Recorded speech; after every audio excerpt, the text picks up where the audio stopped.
भगवान आज जब लीला करने जा रहे बंधु, अब तक भगवान ने नन्हे नन्हे वत्सों को चराया, पर अब भगवान जब 5 वर्ष के हो गए तो गैया चरावे जा रहे हैं।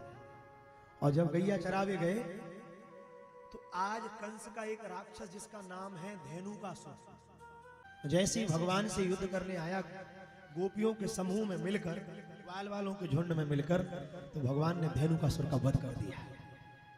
तो भगवान का नियम क्या है, जब भी भगवान गैया चरा के आवे और वृंदावन में प्रवेश करें तो बरहा पीडव नट भर वपु कर्णयो कर्णिकारम बिभ्रद वाशा कनक कपिशम वैजयंतीम चामालम।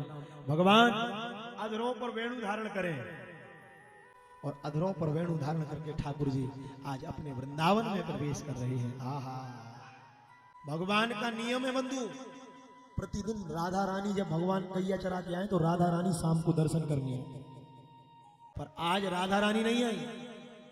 ठाकुर जी ने किशोरी जी से पूछा, किशोरी जी आज आप हमारा दर्शन करने नहीं आई? राधा रानी ने कहा अब नहीं आएंगे तुम्हारा दर्शन। क्यों नहीं आओगे? कहा नाथ आपको ब्रह्म हत्या लग गई। अरे भगवान कहते मुझको ब्रह्म हत्या? हाँ आपको ब्रह्म हत्या लगी। आपने नर गोवंश का वध करा है, नंदी को मारा है। भगवान कहते मेरा तो अवतार गैया की रक्षा के लिए हुआ है। और किशोरी जी तुम कैसी बात कर रही हो, मैं किसी गैया का वध नहीं कर सकता, मैं वध नहीं। याद करो आज गायों के झुंड में एक धेनुकासुर आया था। अरे किशोरी जी वो धेनुकासुर तो कंस का दैत्य था। बोले नहीं, भले ही कंस का दैत्य था पर आया तो वृषभ बनकर था, नंदी बनकर था। अगर रूप बनाकर भी आया था और आपने अगर उसको मारा है तो हे नाथ आपको गोवध का कलंक लगता। भगवान ने कहा क्या करें, कोई उपाय बताओ हम गोवध के कलंक से मुक्त हो जाएं।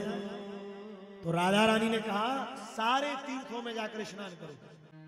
कहा हमारे पास इतना समय नहीं है देवी, 5.5 वर्ष के तो हो गए, 11 वर्ष में ब्रज छोड़कर मामा जी का उद्धार करने आगे जाना है। कोई ऐसा उपाय बताओ हमको ब्रज छोड़कर ना जाना पड़े। उसी समय बंधु राधा रानी ने अपने हाथ से कंगन निकाला और कंगन निकाल कर भगवान को दिया। बोले जाओ गिरिराज जी के पास जहां तुमने धेनुकासुर का वध किया है जाकर भगवान का स्मरण करते उस भूमि को खोदना प्रारंभ कर दो। तो एक तरफ से किशोरी जी पकड़े, एक तरफ से ठाकुर जी पकड़े और उसी समय भूमि को खोदना प्रारंभ कर दिया। तो भगवान ने वरुण देवता का ध्यान किया। खोदते खोदते उसी समय वहां से जल की 2 धाराएं निकली। एक धारा का नाम पड़ा राधा कुंड और एक का नाम पड़ा कृष्ण कुंड। सुखदेव जी कहते हैं राधा रानी ने कहा अब इस कुंड में स्नान करो। उसी समय भगवान ने विधि पूर्वक राधा कुंड में स्नान किया।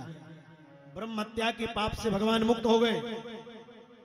और भगवान ने वरदान दिया, देवी आज मैं वरदान देता हूं, आज से जो भी राधा कुंड पर अहोई अष्टमी की रात्रि में आएगा और यहां आकर स्नान करेगा, मैं उसकी मनोवांछित इच्छाओं की पूर्ति करूंगा। संतानहीनों को संतान मिलेगी, धनहीनों को धन मिलेगा। ये राधा कुंड में आने वाले को ब्रह्मत्या जैसे महान पापों की निवृत्ति हो जाएगी।